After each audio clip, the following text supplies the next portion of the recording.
The Energy Gang is brought to you by SunGrow. As a leading provider of PV inverter solutions across the world, SunGrow's delivered more than 10 gigawatts of inverters to the Americas alone and 154 gigawatts in total across the globe. SunGrow is also providing energy storage systems to some of the largest projects in the U.S., like the Chisholm Grid project in Fort Worth, Texas. Chisholm Grid is a 100-megawatt standalone battery storage installation expected to start commercial operation in the middle of this year, providing energy and grid services to the growing Texas market. Learn more about SunGrow's energy storage solutions by emailing them at info@sungrowamericas.com. The Energy Gang is brought to you by S&C Electric. New technologies are unlocking innovative ways to solve power-related challenges. Conventional wired approaches may still be viable options, but they're not always the best solution. Today, non-wires alternatives like microgrids can provide more sustainable, resilient, and economic ways to deliver reliable power. S&C Electric Company has provided innovative power solutions for over 100 years. Learn more at snc.com/NWA. This is The Energy Gang, weekly debates and discussions about the fast-changing world of energy. I'm Stephen Lacey. Welcome. America's electricity system just faced another stress test as extreme heat taxed power plants and grid operators across the country. Is the power system ready for tomorrow's extreme weather today? Plus, what a secret recording of an Exxon lobbyist tells us about the oil industry's grip in Washington. And can we use natural gas pipelines to accelerate the low-carbon transition?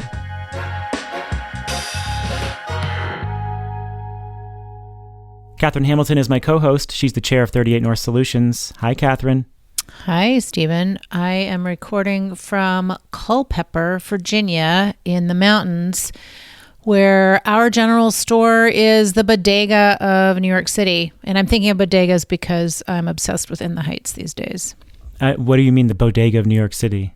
Well, it's like the bodega, the rural version of that is the general store. Oh, I see. Yeah. So do you just hang out in front of the general store chewing on a straw of wheat? That's right. No, but like you can go in and get anything. You can go in and get motor oil, or you can go in and get graham crackers or whatever you need. I am here in New Hampshire visiting some family, which is why you might notice my mic quality is a little bit different. But yeah, we have the same thing going on. I grew up in rural New Hampshire and spent a lot of time at small general stores where you could get just about anything. Dr. Melissa Lott is with us. You recognize her voice. She's been on the show a couple of times. She is a senior research scholar and the director of research at the Center on Global Energy Policy at Columbia University. Melissa, how are you? Hey, Stephen. Hey, Catherine. I'm great. I'm really thrilled to be on the show with Catherine on the show, too. I also am laughing because Culpeper, Virginia, is a place where some of my friends, when I was working at the Department of Energy, and I went to run in a triathlon, and I still have the socks they gave us that have chili peppers all over them and say the Culpeper Tri. So I know where you are, which is really fun. Awesome. Melissa has a little recording secret. You're not there now. You look like you're in a regular room in a house, but you have been traveling the country in like an Airstream. And when we've been recording together for another podcast we've been working on called The Big Switch, you were recording from an Airstream. You had like a mini mobile studio. So you're back in Texas now? Yeah, I am stationary. I am not sitting on top of wheels at the moment. I'm on a concrete foundation, which is not normal when we record, Stephen. So I'm in Texas, in Austin. It's a slightly rainy day, which for a summer day in Texas is actually a gorgeous day because we need the water. We're always appreciative of it, but especially in the summer. Well, as I mentioned, Melissa's the host of The Big Switch. It's a podcast that we've been developing together for months, and it explores the benefits and trade-offs of the low-carbon energy transition. We focused on the grid in this first season, and it directly pertains to today's conversation. So you heard the first episode in a recent cross post that we did, so go back and check that episode out. And we're going to dig deeper into the themes of that particular season because there's just so much going on right now with grid stresses and questions about how we continue to redevelop the grid with more renewables and low-carbon resources, but also in the face of severe weather that is happening more frequently. So it has been a very intense year for America's power grid. This summer's heat dome sent temperatures in Portland, Oregon to 116 degrees last Monday, at a time when temperatures are usually in the 70s, British Columbia saw 113 degrees Fahrenheit. Across the Pacific Northwest, hundreds of people died. Cables on transit systems started melting. Roads buckled. Window glass shattered. There are tons of pictures of buildings melting and glass breaking in the extreme heat on Twitter that I saw. And drought conditions just got worse in California in particular, making California's wildfire season start very early once again. Meanwhile, extreme heat also caused grid stresses in New York and in Texas.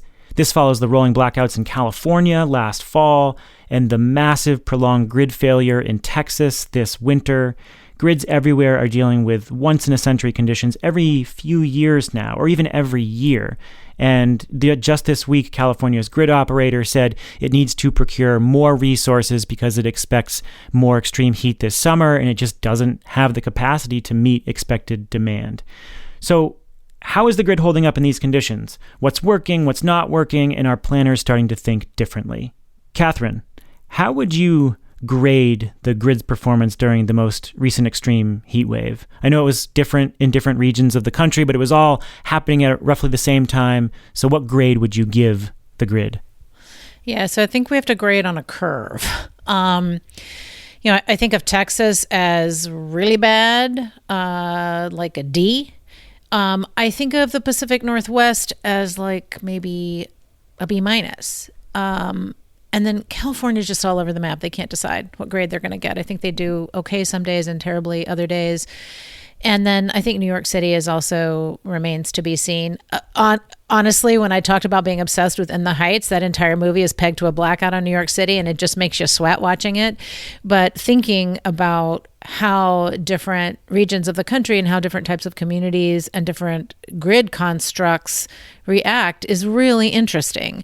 And we were talking right before we recorded that since 2000, power outages in this country have increased by 67%. So this is only getting worse, and past is not prologue. I mean, we have to start thinking about the future because these climate events are absolutely increasing every single year, every single season, and now, as we can see, in every single part of the country. And we have to prepare for the future, not based on the past. Absolutely. So we'll dig into some of those grades and why they're different regionally.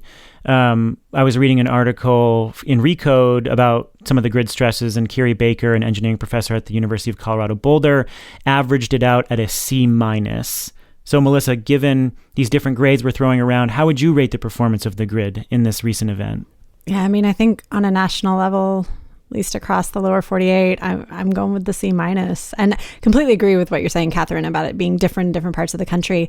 But part of the reason I'd say a C minus is because I actually think that given the tools that they had available, like grid operators had available, and given the state of the infrastructure that we currently have and the lack of planning kind of for what weather looks like today, what the climate will look like in the future, we've actually done pretty well that things haven't been worse. But I'm sitting in Austin, Texas, and I was here for those blackouts.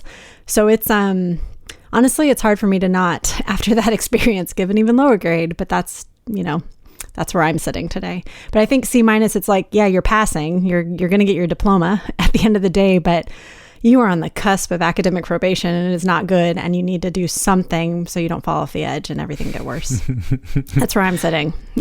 I appreciate the extension of the metaphor here. So let's talk about the Pacific Northwest, because that's where we saw the most extreme heat, this heat dome that swept over the Pacific Northwest, up into Canada, down into California, just a very vast, prolonged event. But why did the Pacific Northwest do better than, say, California last summer, or even Texas this summer? Catherine, what's going on there in the Pacific Northwest that made things a little less dire? Yeah, so I reached out to Janine Benner, who is the director of the Department of Energy in Oregon, and she runs the efficiency and renewable programs, and they do policy. They don't do regulation, but she gave me some ideas. They do an energy report every couple of years, and they look a lot at resource adequacy. They look at what could happen in climate. She talked about how Portland General Electric has been thinking ahead because they got a little bit of practice last year in the wildfires. They were trying to really prevent catastrophic impacts. They figured out how they could purchase power, how to communicate with their customers to make sure that they looked out for each other, that especially since a lot of folks don't have air conditioning. It also happened that, it was in June, so hydropower was more available. It's much worse later in the summer when the reserves are depleted. They're also connected to the region. So the heat wave was isolated to the Pacific Northwest, but they're connected to the region that was not suffering in the same way. So they were able to adjust. Still, hundreds of people died from heat, which is really serious. I got heat exhaustion this weekend, and it is not a good place to be. And in places like that where there isn't a lot of air conditioning, they do have demand response programs and smart thermostat rebate programs that work really well.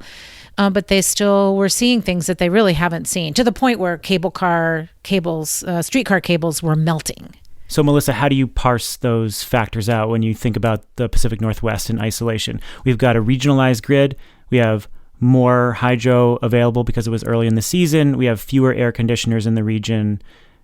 What else? Yeah, so we had this regional grid and we got lucky with having a lot of water in the reservoirs. Absolutely. One of the things that we saw like in California last summer is that there just wasn't more electricity to bring into the system because it was a regional heat wave, right? So it wasn't just that California was suffering, it was that all their neighbors who they normally would go to and borrow a little bit of power, they couldn't do it. There was no more to get. And in Texas, there's a lot of different things we could pick apart, over the winter storm and the blackouts that happened there, but they aren't able to tap into their neighbors as easily as they would want to. So it was a regional cold snap. It was huge. It covered huge swaths of the United States, but also ERCOT, like the Texas grid, couldn't plug into its neighbors. In the Pacific Northwest, there were a lot of different things that went right.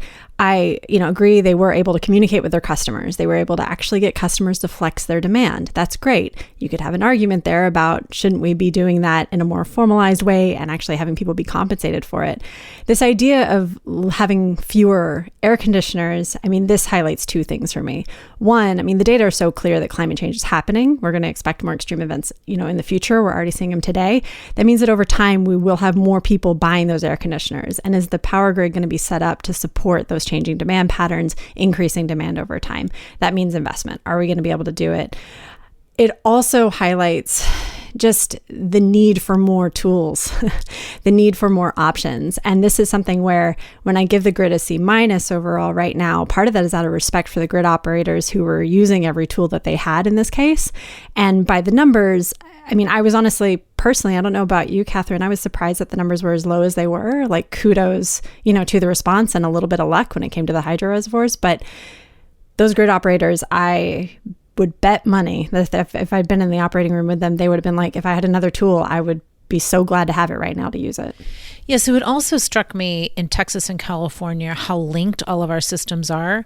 So in Texas, where you lost power, you were losing water and things were freezing and causing all kinds of issues because of the cold. And in California, they have their whole breadbasket of the United States in high desert. So they're either going to use surface water, dams and reservoirs, or they're going to be pumping groundwater to make sure all those crops are growing well enough. And all of these systems are so closely intertwined that when the electricity goes down, it affects everything else in all of those other ecosystems around electricity. 100%.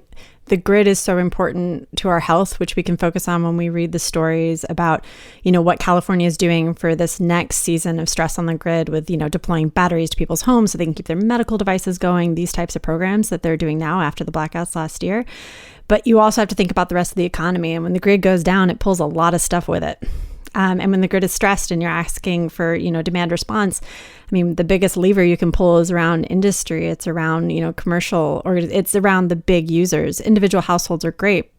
But when you can pull a bigger lever of an industrial facility, that doesn't come without cost to that economy. And it doesn't come without cost to us as consumers. Let's dig a little bit deeper into California and Texas. So let's start with California. Right now, wildfire season is already starting. You have 100% of the state that is in some level of drought. Hydropower resources are already drying up and being taxed. California has a major problem. And I referenced at the beginning of the show, just this week, the independent system operator said, we don't know if we're going to have enough capacity to meet expected demand throughout July and August. So they put out a call for more capacity, and it's unclear whether they can meet what they think demand will be.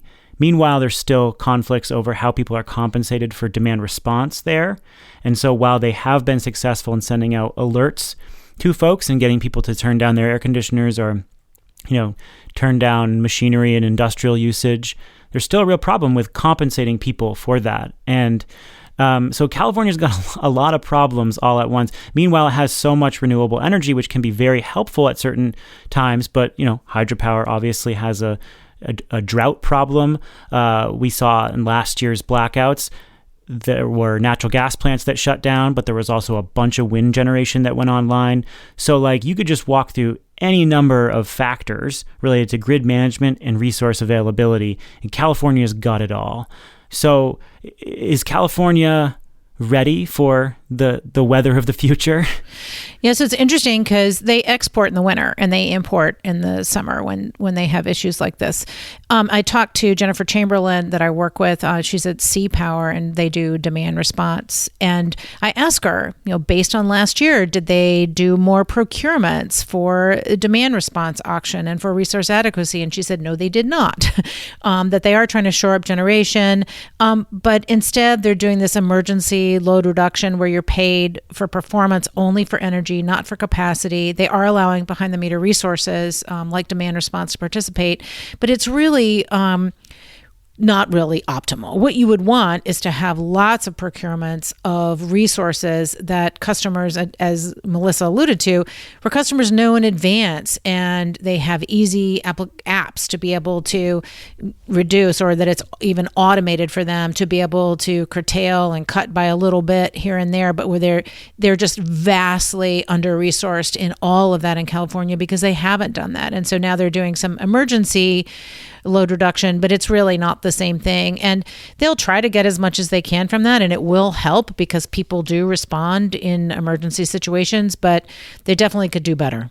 Yeah, I mean, they can definitely do better in the future, and they can definitely have more tools to do better with. I mean, I was struck when I was just reading about everything going on in the Pacific Northwest when there was an article where they were talking about the extra cooling systems that they were deploying just to keep distribution systems from overheating. And they were highlighting one of my favorite nerdy things in power lines, which is about power line sag and what happens when it gets really hot out. I know that reveals me as a big nerd, but I think you guys already knew that. But when you talk about it, you're like, if we start planning for the climate we're going to have in the future, the climate we already have, where these extremes, like you said, Stephen, this isn't a once in a century thing. Like the blackouts in Texas, they're not even a once in a decade thing. They're more frequent than that. And so when we start planning for that, there's so many levels that we need to think about. So in extreme cold here in Texas, we saw the integrated infrastructure we talked about, not just affecting, electricity and water, but affecting gas pipeline infrastructure and not getting gas to power plants to supply electricity, these types of things. So it's just, there's a lot we need to understand better. And we don't start doing that until we do start planning for what we're already seeing today, and even better, what we're going to see in the future. So looking at not one problem happening at once, but looking at multiple problems happening at the same time. These things that we might have called tail events or once in a century events, well, they're not anymore. We got to look at them and then plan for them and invest so that we reduce the risk associated with them. Because a blackout is a dangerous thing for people's health. Even if you don't factor in all the economic impacts, it's dangerous for us. So we got to start investing and planning for the future that we're headed towards. Yeah, and my understanding, Melissa, is that in Texas, there was a bill passed through the legislature that the governor signed that now ERCOT, the grid operator, and the Public Utilities Commission have to try to put into place. And part of it is weatherizing power plants, which were told to be weatherized like 10 years ago, maybe, and maybe it'll take them 10 more years to do it. But part of it is also like, what are the resources that we can bring to bear? Like you say, what are the other tools? Can we increase demand response? Can we make sure that customers are really much more involved? I feel like we have this untapped set of tools out there that we really need to work on, because we're going to have something before 10 years from now. Absolutely. And can we also do better mapping of our systems so that, when a utility is thinking about what line they're going to cut off in a rolling blackout. They're confident they can bring it back. They also are confident they know exactly what's on that line and what they're shutting off, so that we can do that, and have more granular response capabilities. I mean, it's really important in all this. There's so much in that Texas bill that we could go into. One thing that I will highlight, though, if I had to pick one other thing, is just the treatment of different resources in terms of power plants and how they are discussed, and what is considered reliable and what is not, and the penalties that are potentially being put against them. Because one thing that we saw in the freeze in Texas, but we've seen in these other blackouts as well, is that every single power plant technology has risks and vulnerabilities. And it seems like the climate we're living in and that we're headed towards are hitting us across all those vulnerabilities, are making all those risks reality. So we didn't just have, wind, or just have coal piles freeze or wind go offline because some blades froze, but we also had natural gas tripping offline. We also had nuclear trip offline. So it's every single thing has a risk. That bill in Texas is interesting because ERCOT will now start modeling multiple simultaneous events and their impact on the grid at once. And previously, it was one event at a time. So that does feel to me like a new and interesting thing in a place like Texas with fewer rules than other grids around the country. Let's focus on Texas last before we kind of zoom out and do bigger picture to finish up this segment. Texas is an interesting case because it doesn't have what a lot of the other grids have. I mean, it has minimal connectivity to the rest of the country. So if something bad happens in Texas, you can't import power from somewhere else. And that was a major factor in the winter outages. It's also a major factor in summer peaks as well. You didn't have, as you mentioned, Catherine, rules to weatherize power plants in the winter, even though Texas had faced multiple deep freezes in the last decade. And this lack of regulations it was a serious problem and caused cascading outages. And we went through this actually in the Big Switch. Part of the whole series is based on the step-by-step accounting of what exactly happened in Texas. So, Melissa, any other thoughts on what makes Texas unique in its vulnerabilities? And how does that tie into the summer peak as well? Because Texas had a disaster in the winter.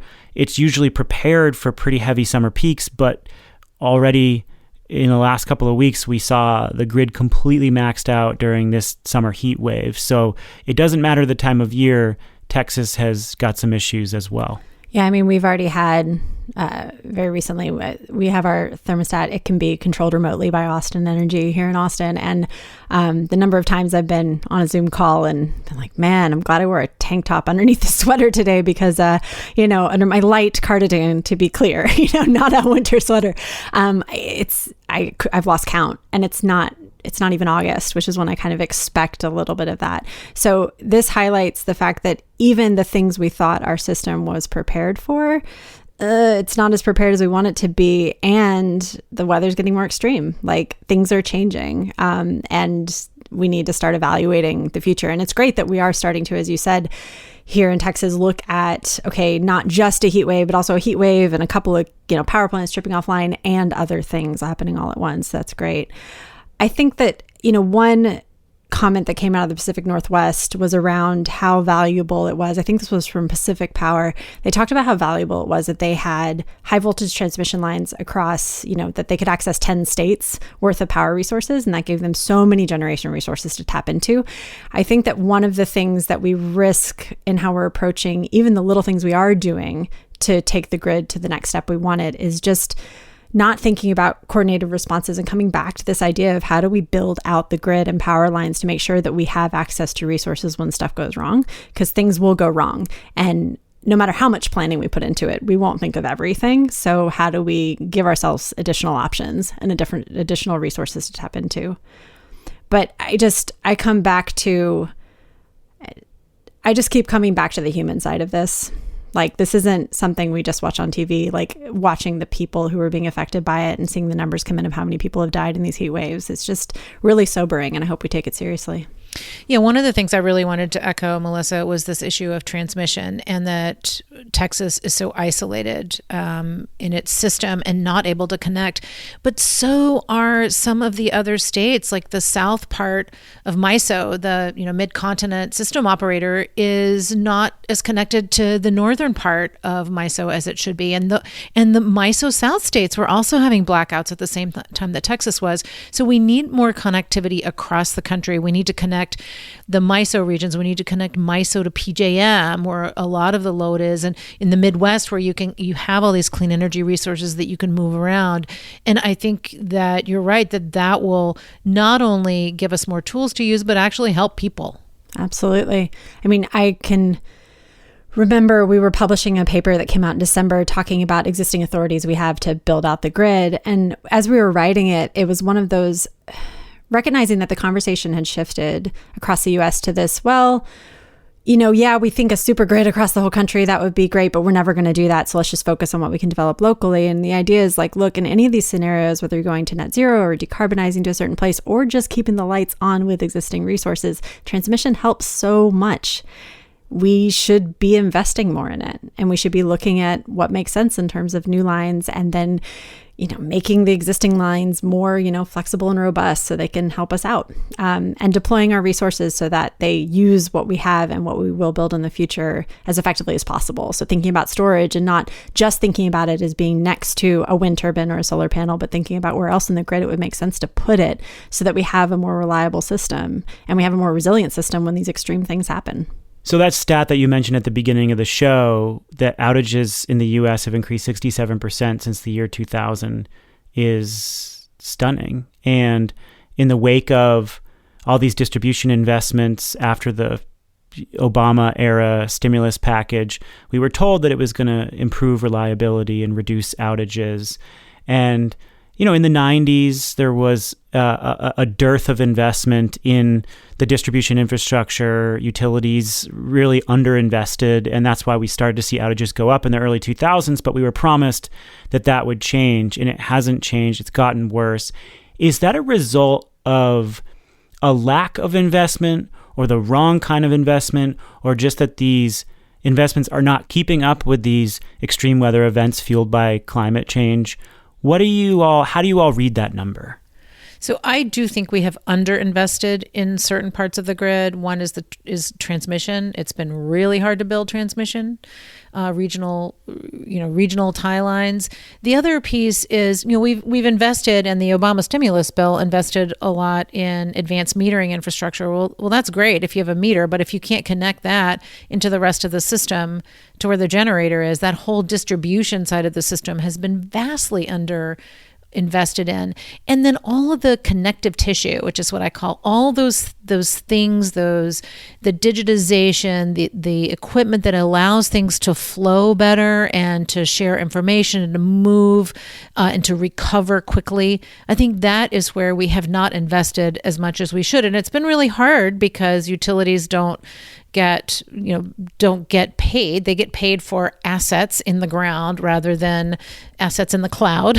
But I still think that those are pieces that really we have a lot of work to do on those. Yeah, and I'll snag a quote from, I think it's Daniel Cohen over at Rice. He's an associate professor in civil and environmental engineering.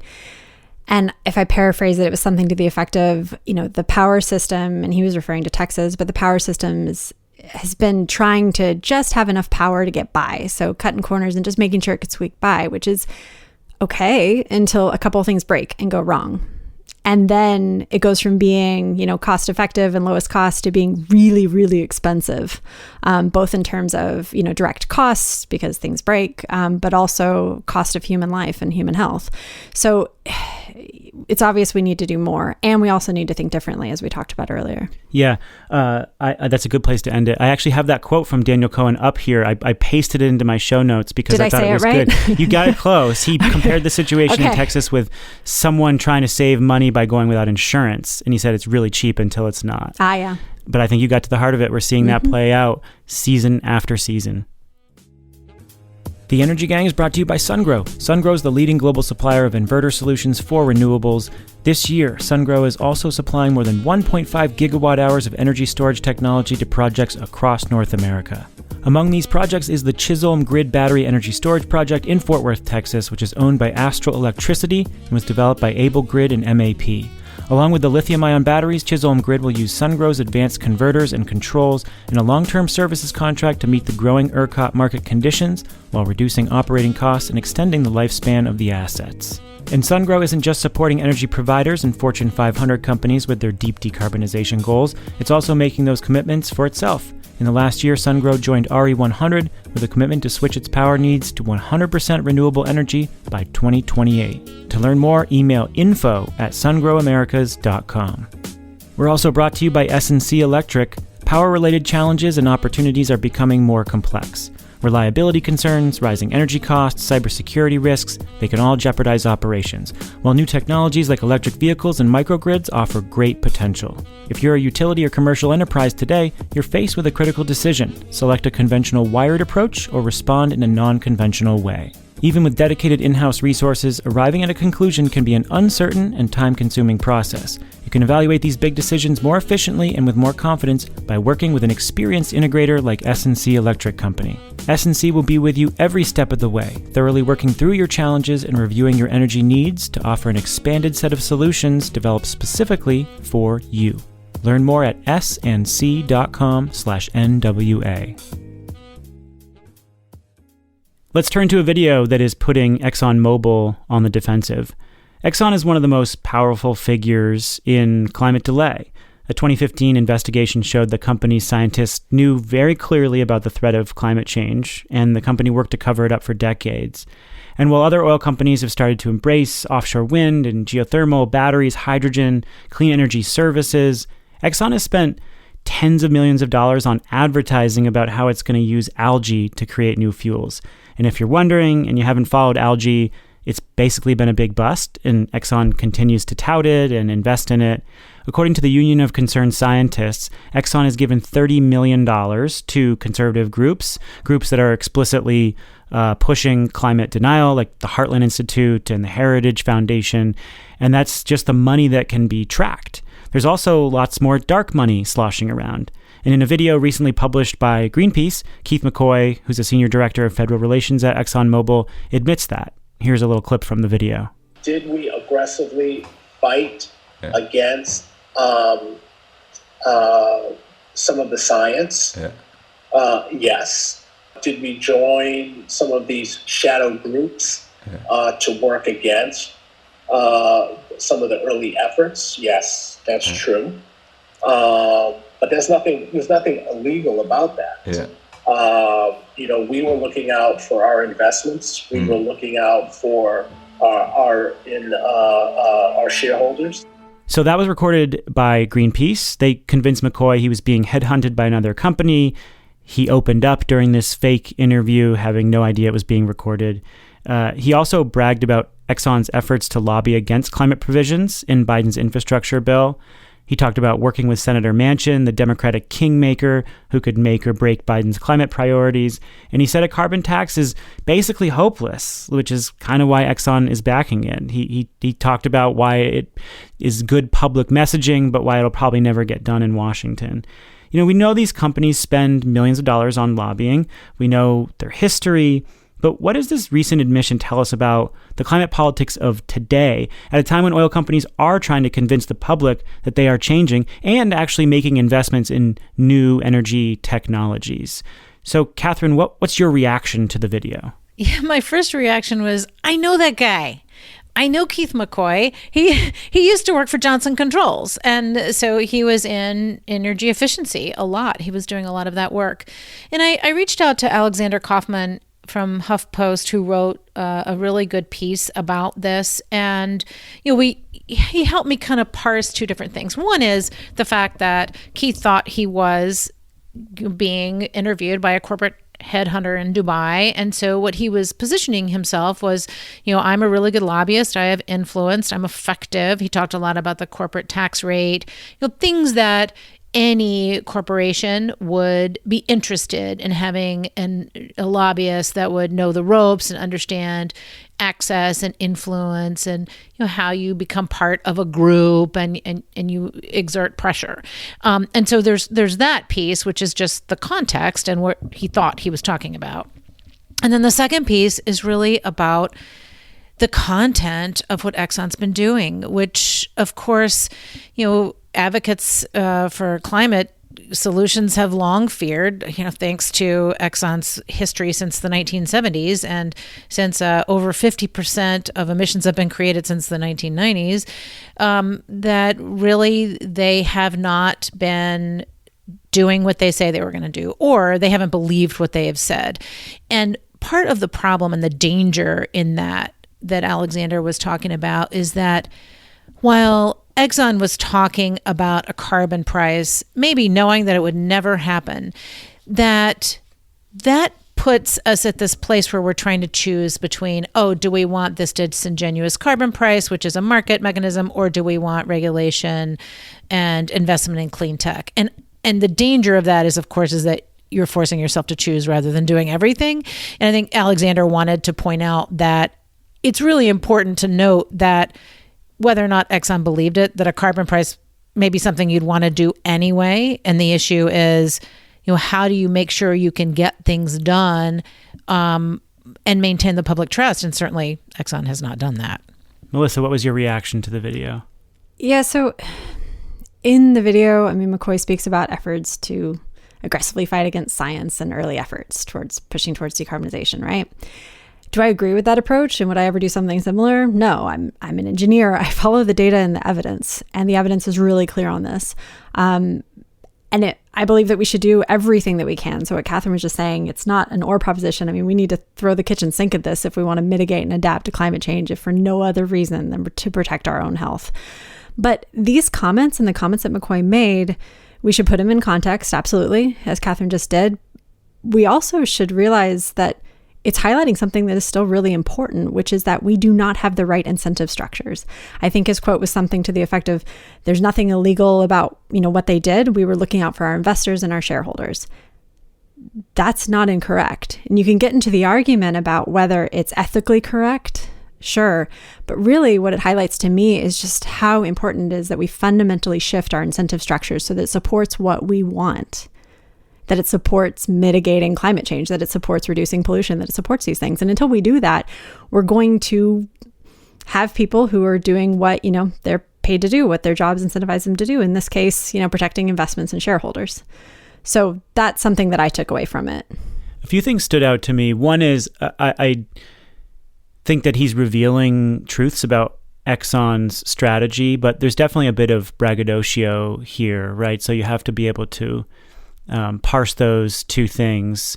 But I was really struck by his use of the language shadow groups, that he bragged about using shadow groups. We often affiliate that language with environmental groups and progressive groups who are talking about dark money and shadow influence, and it sounds so dark and insidious. And in fact, he's using that language, and that just really stood out to me. I also was struck by the fact that the CEO of Exxon came out almost immediately and said that these comments don't reflect the company's stance. And I don't know that we would have seen that kind of response from Exxon in previous years, which probably does speak to its understanding of the public perception on climate change and whether or not it's purely for PR reasons or a legitimate attempt to do something to reorient its business. It's striking that top leadership tried to distance itself almost immediately. The question I have is, Catherine, on the immediate politics, Keith bragged about pushing influence to get a lot of the climate provisions taken out of the infrastructure negotiations. And of course, now that the negotiations were split up into two tracks and the climate stuff is going to come separately. And so this current infrastructure bill is just much lower number, and there's not much climate stuff in there. Is that just braggadocio, or do you attribute lobbying efforts from companies like Exxon in making that happen? Yeah, I think certainly the bipartisan infrastructure deal, you have to appeal to both sides of the aisle. It was like a very much of a middle of the road proposal about roads and bridges. So sure, I think, Exxon has to be aware of the politics right now and the fact that there's a Democrat in the White House who ran on climate change, and that the leadership in the House and Senate, while it's very closely divided, is all Democrats. And so they have to work with whomever they can and make a difference that way. What Exxon has been able to do, though, is make themselves seem like they're above the fray while getting money to groups where they don't have to disclose that they're members, and especially these regional groups where those groups really are hurting state by state policies that Exxon would never publicly say as a corporation that they believe, and yet they're funding those on the ground so that they don't have to worry about it, as they can continue their business as usual. And part of the tragedy here is that if they actually did what they said they're doing and investing in all the solutions that industry really does need to invest in, like CCS, if they actually put their money where their mouth is, they could make a difference. And part of the problem is that they're trying to get it both ways. They're trying to win the PR wars while not actually investing and doing what they say they need to do. Any thoughts on the carbon tax stuff? That they're just using the carbon tax as a PR tactic and don't actually believe it will pass?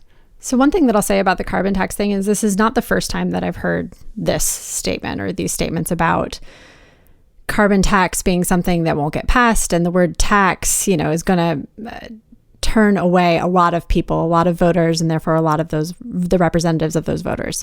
And so the word is charged. Like, I've heard that before, but I think that it's back to the context of this conversation. When we're looking at it, this person is trying to sell themselves for a job. They think they're speaking to a headhunter, and so you got to overlay the whole thing with that. So do I think he's wrong? No, but I simply don't think it's that simple. Like, it's not that simple. Yeah, and the biggest issue, and this is what Alexander Kaufman was saying, is that this is an argument that causes wedges between different sides of the argument. The side that wants to do CCS and a price on carbon, nuclear versus renewables and distributed generation, and instead of trying to say, all right, what are all the things we have to do to solve this problem, and let's get them done.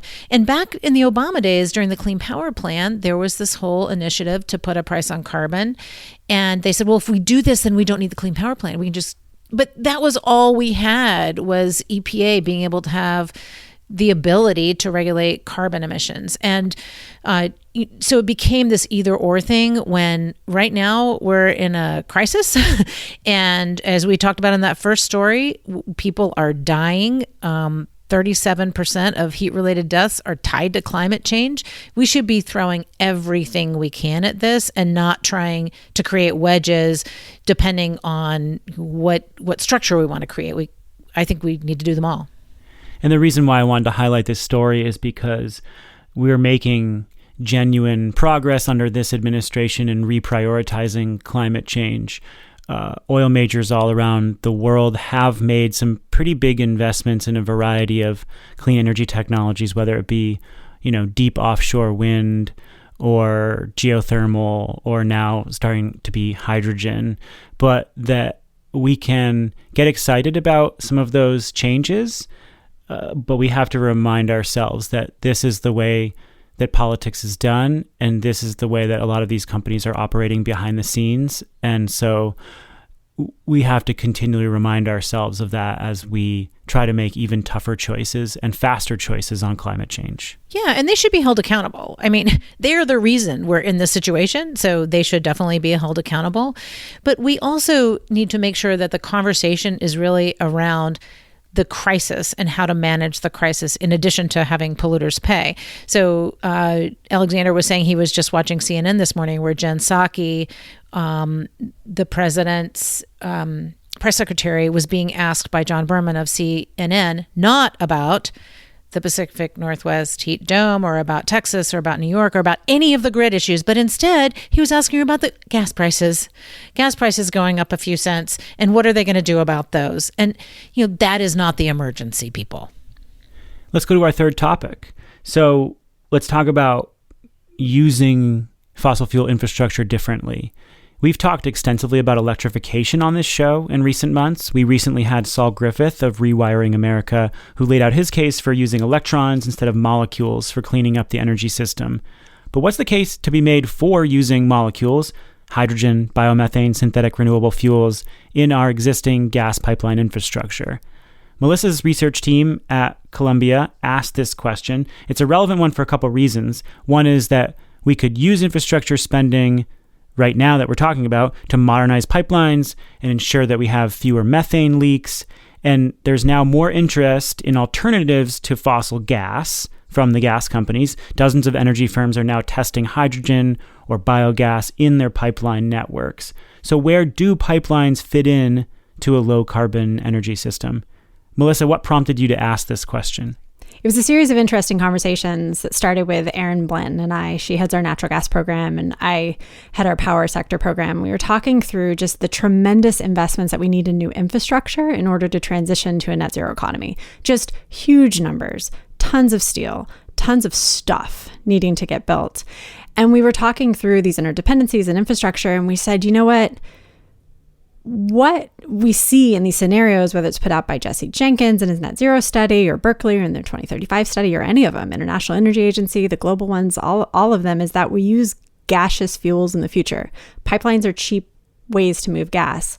And furthermore, if we're looking at the urgency of the transition and how quickly we need to do it, it felt like there was a role for existing infrastructure. And so much of the discussion had been around the grid and transitioning the grid or investing in the grid, the electricity grid. And we said, what about the gas grid? Like the stuff that's already built. So this research focused in on the existing infrastructure we already have in the ground. And the question, because we didn't have the answer when we started, was, could this actually help accelerate progress? Could it support and accelerate progress to net zero? And the answer appeared to be yes. Yes, it could. And I'll say in presenting it with a lot of different groups, we get a bunch of pushback. The stuff you highlighted around it locking in fossil fuel futures, how it's counter to electrification. And I would say, like, this is not a choice. Like, we're not presenting a choice between natural gas or fossil gas and electrification, or between fossil gas and a zero carbon fuels. Like, we're saying, how do we reuse and in a way recycle the infrastructure we've already permitted and built? To actually have it be what we want it to be in the future, and to have it be, safe as it continues to operate and support the energy system. So that's really where it came from. So what would upgrading the pipeline infrastructure look like? What would you have to do? Yeah, so there's a lot of different things that you would want to do. I'll say, like, at a high level, if you look at our current pipeline infrastructure, the continental U.S. has something like 2.5 million miles of pipeline infrastructure, which is, I needed something to put that in context when we were talking through the distance, and it's around 6.5 times the length of the interstate highway system. It's huge. It's massive. It serves 70 million households, almost 6 million commercial customers, 180,000 factories, et cetera. 1,800 power plants get gas from this thing. And since the 70s, we've spent something like $500 billion on the pipeline infrastructure for gas. And, when you look at the system, the gas grid is not just all one material. It wasn't built all at the same time. There's a lot of stuff going on. And so there's some low-hanging fruit that we can do to reduce emissions in the near term, like replacing old cast iron pipe, which is really leaky and also is not good for putting hydrogen through because of technical considerations like embrittlement. So there's clear things that we can see about how we're already replacing pipe with these PE, these plastic pipes. We can accelerate that. And there seem to be some win-win things. But we, in terms of policy recommendations in the paper, divide it into two buckets. What can we do to reduce cumulative emissions, like now, reduce leaks? And then what can we do to make sure that what we are putting in the ground as we continue to invest in this grid that we rely on, what can we be doing to make sure that those investments lead us to the net zero future we want and accelerate our progress? Instead of, becoming this stranded asset that we spend a ton of money on and we're just not going to use and then have to build something else. Yeah, so it was a really interesting paper. I was really glad to read it, and you all did great work. And I like the notion of using something that has already been built and trying to use it better and more efficiency. I do have some skepticism about what's going to be pumped through it. So when you look at something like hydrogen, that has there are different types of hydrogen. Gray hydrogen, which is basically just, reformed steam methane that causes per year CO2 combined UK and Indonesia. So a lot of CO2 comes from gray hydrogen. Blue hydrogen, which is basically using captured CCS to produce hydrogen. And then green hydrogen, which is actually something I really pushed hard to make sure was in a paper that was printed in Scientific American on the top 10 new technologies for 2020. And I really pushed hard for green hydrogen to be in it. But the reality is it's 3 times more expensive than natural gas. It requires 300% more electric capacity to produce it. It requires 3 times more space in the pipelines to get it through. And I just am skeptical that the gas industry is going to invest in something that has that many barriers. The projects that are ongoing now are not from the natural gas industry. They're from the offshore wind industry and other renewable players that are trying to figure out how do they use excess renewables to produce something that can be useful. And so I would like to dig in a little bit on how you think the natural gas industry is really going to move forward in a low carbon future. Yeah, I mean, it's a series of great questions. And like at a high level, we don't reach net zero unless we make a choice to go to net zero. Like at least we don't make it on any timeline that we're remotely discussing if we want to mitigate the worst effects of climate change. If we want to meet Paris Agreement targets, like we need policies that say, hey, this is the direction of travel. Everyone get on this road. Like we're headed there, and we're headed there more quickly than we are right now. So when it comes to pipelines, I mean, at a high level, if we want to use increasingly low carbon fuels, not just in the gas network, but across the entire energy system, there needs to be incentive structures to support that. So that's we all know that answer here. So, there's that. But what I'll say is a lot of investment is going into the gas grid right now. And one of the recommendations we say is like, how about we accelerate the pace of replacing remaining cast iron pipelines? They're a small percentage of the infrastructure, but they're responsible for this hugely outsized percentage of methane leaks. And they're also happen to be incompatible transporting things like hydrogen. We talk about beyond hydrogen fuels. There's a lot of different things we could put in there, renewable gas, synthetic methane, all these different types of things. But, a mandate for replacing these aging pipelines and doing it more quickly, that creates jobs and that reduces cumulative emissions. And if we do it in a way that is thoughtful about where we want to be in the future, then, we put in materials we have now, we put in these plastic pipes, and we set ourselves up for more success in the future. The other thing that I'll mention is actually a blog post that came out highlighting a white paper from the Haas School at Berkeley just within the past 24 hours. And it was talking about what happens as we transition away from gas, and we'll skip if that's fossil or zero carbon or whatever it is. But even in the Berkeley 2035 report, they still are using gaseous fuels in the future, and they're still using it for the last 10% of electricity generation. And the idea that they highlight is, look, even if we massively reduce the amount we need, we don't walk away from this infrastructure. There's still stuff that needs to be passed through it, and it may be highly seasonal in nature when we need backup power, but we still need this infrastructure to move it around. It is still more cost effective than putting this gas in like a truck and moving it around that way. That's hugely expensive. So we need to think seriously about how we use our pipeline infrastructure in the future. And one big motivator for me personally of writing this paper is I felt like it was just becoming this polarized, a fossil fuel touched it, so we can't talk about it anymore. We got to walk away. And I was like, no, it's existing infrastructure. I want to rethink that conversation and think about, can it support me in getting to my goal, which is net zero? And if it can, great. How do we set up the policies and regulations to support us getting there? Do I think those policies and regulations are set up today to get us there? Absolutely not. But the first part of getting us there is thinking about it and not just walking away from something that could be very valuable and help us make progress.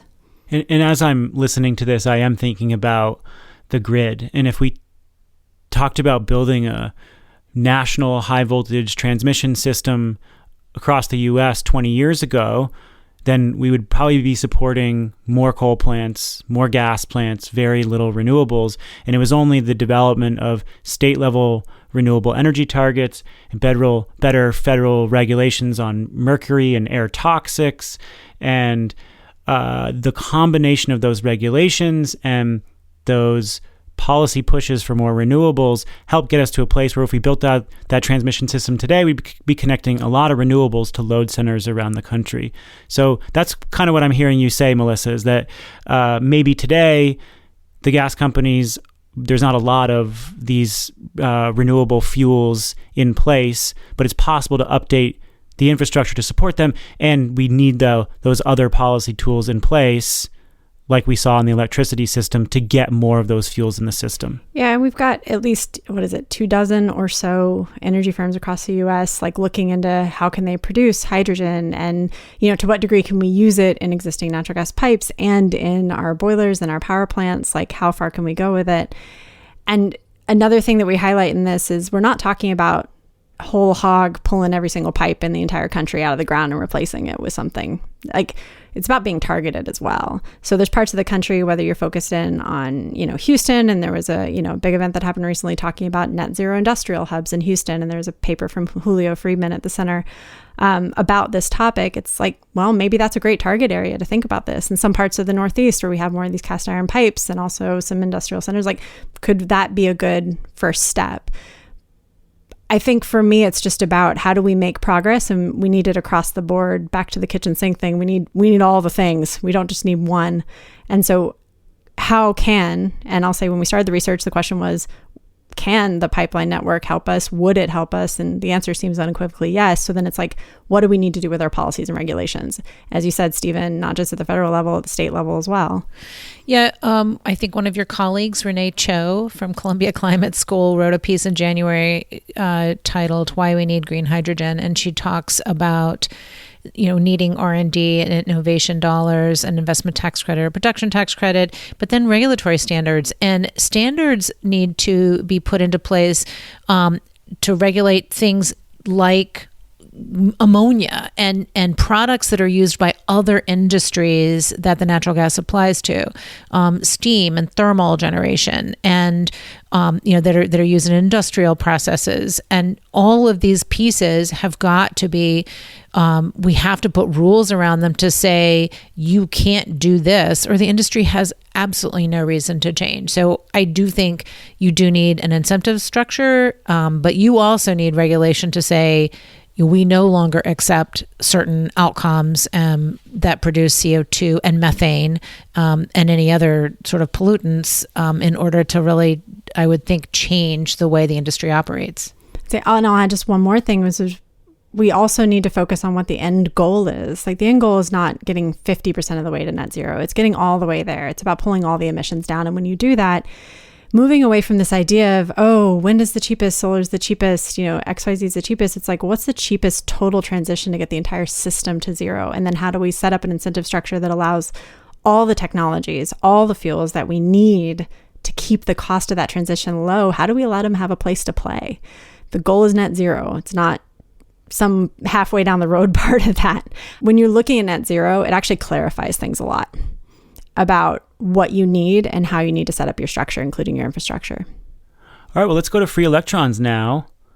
Melissa, what is your free electron? What's keeping you occupied, intrigued, interested? Oh my gosh, can I share a joke as part of my free electron? Sure.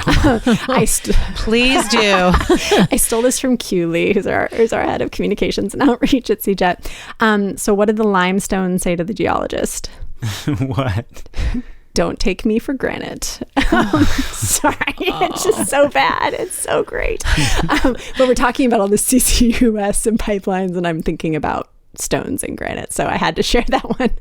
Okay, so beyond terrible dad jokes, my free electron for today is actually an article from 2015 in Power Engineering. I was trying to figure out when the first natural gas power plant was built in the US and globally. Like, we use natural gas to do a lot of things, but I was trying to figure out when the first, like, what we consider a modern power plant was built. And I ran across this article, and it was talking about the history of natural gas use. And I found this quote. I'm just going to read it. And I think we'll put a link to this article in the show notes, if that's cool, Stephen. But it says, natural gas was also used more deliberately. As early as 500 or 600 BC, the Chinese were transporting natural gas through bamboo pipelines, burning it to desalinate seawater and render it drinkable. I had no idea. And I do energy for my living. And I just was like, wait, what? But it's a cool article. It steps you all through like the history of it, and it's aged well. So well done by Tim Miser, the article of it, and associate editor over there at Power Engineering. I'm picturing now all these bamboo pipelines, and I just wanted to mention it. Yes, and bamboo is indestructible. I've tried. It is completely indestructible. So yes, you should use that for your new pipelines, Melissa. I wonder if it can move hydrogen. We'll have to find out. I'm joking, I think, mostly. So there you go. I saw you tweet that out, and I was blown away when I read the article. It's just nifty. And speaking of your other free electron, how do you know a joke becomes a dad joke? I don't know. When it becomes apparent. Oh my God, that's so bad. That's so bad. Oh. I started a bad trend. I'm sorry, Catherine. I'm sorry, Steve. I got nothing. So good. Catherine, what's your free electron? Yeah, well, mine is an article, a serious article. It's Renewable Energy World.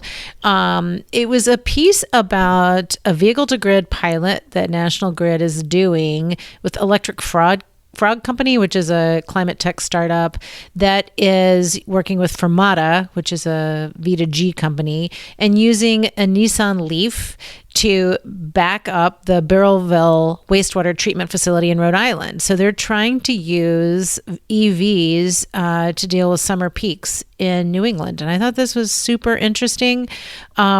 I'm dying to see where this goes. I just am thinking about all those F-150s out where I am this summer and how we can replace them with F-150 Lightnings and then power everybody. Can I say, Catherine, you just reminded me of, I think, the funnest video I've watched all week, which is Gina McCarthy and Secretary Granholm in the Chevy Bolt. I rewatched that a few times. It made me laugh. Powered by Sunshine. Just so good. Oh my God. Yes. Hilarious. Yes, they're awesome. So great. I haven't seen that one, but I love those two, and those two together are a great pair, so I think it's something I gotta watch. All right, I got a few here. One is that Meet the Press and CNN's Reliable Sources just had really strong climate segments with some heavy hitters in the climate movement that just were fantastic, and we want to see more of that on television journalism because it's still really lacking, but the Sunday shows and the weekend shows are still extremely influential on the political conversation and in driving news cycles or reflecting the news cycle. So it was really nice to see some major climate players on those shows. I also noticed that the Department of Energy's Office of Fossil Energy is now the Office of Fossil Energy and Carbon Management, which speaks to the new priorities within that office at the Department of Energy. So a positive signal. We'll see what comes out of there. And the last is that I saw this report from the Office of Budget Responsibility from the UK showing that the investment needed to meet the UK's climate targets through 2050 would be equivalent to what they spent on the COVID crisis. And I just think that's like really astonishing to think about, because we're still in a world where the cost to do something about climate change is pretty reasonable compared to the costs of doing nothing. And so that is something that a lot of people can relate to now. This is something that journalists or climate communicators need to emphasize more of, because all of a sudden we're spending trillions of dollars on the health and economic response to the COVID crisis. And these are dollar levels that were previously kind of incomprehensible or deemed too high, but now they're being deployed and they're suddenly real for people and creating real programs to keep people afloat during a hard time or to keep people protected. And so we should seize this moment in recognizing that the cost to actually adhere to national targets around the world is very low still compared to the cost by 2030 or 2040 or 2050 in doing little or not doing enough. So I want to re-emphasize that point because of what we're all going through right now. Yeah, I love that. I wish I could just be affirmed that we aren't all just carpe diem people and aren't able to see into the future, but I hope you're right. I think that's going to do it for the show. Dr. Melissa Lott, thank you so much for joining us. What a treat. Thanks for having me. It was fun to hang out with y'all for a bit.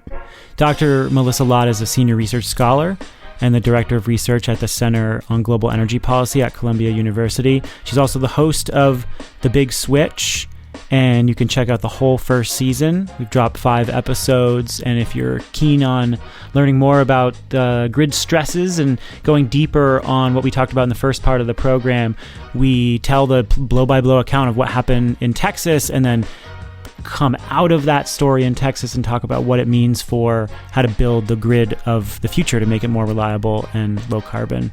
So thanks for being here, Melissa. And Catherine Hamilton is my regular co-host. Such a treat to talk to you. I hope you enjoy the rest of your time in the mountains. Go say hi to everybody at the bodega. Thank you. I sure will. It's been a pleasure.